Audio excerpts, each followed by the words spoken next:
in the race to be Florida's next governor. The competition has been neck and neck for months, but now a new poll shows Democratic challenger Charlie Crist with a 7-point lead over incumbent Governor Rick Scott. A survey by Zogby Analytics has Crist taking 45% of the vote to Scott's 38%.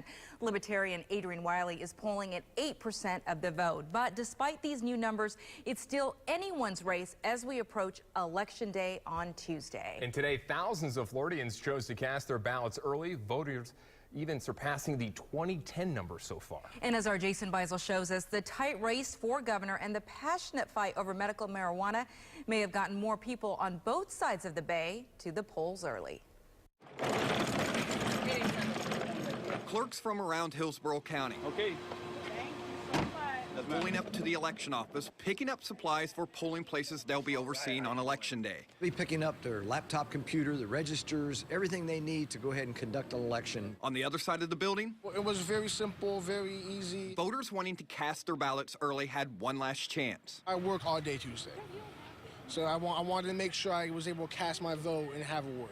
It's more convenient. You can sit there and think about it. Today was also the last day of early voting for those across the bay in Pinellas County. I have to work on Tuesday, so a lot better chance now and probably less lines. While voters finished filling out early voting ballots, the two men for Florida's top job used the extra hour from daylight saving time to rally their supporters.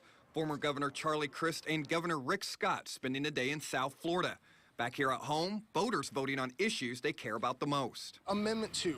I feel that we need to take the step forward with medical marijuana. Well, I'd like to see him create more jobs and better opportunities for people in this area. In Pinellas County, over 16,000 ballots have already been cast. In Hillsborough, over 77,000 ballots have been signed, sealed, and delivered. They can't complain about what's going on if they don't vote. Early polling places are now closed. Election supervisors want to remind voters that on Election Day, you must go to a polling station in the area you live in. And with the governor's race so tight, both sides of the campaign are relying on voter turnout to score a victory. Jason Beisel, ABC Action News.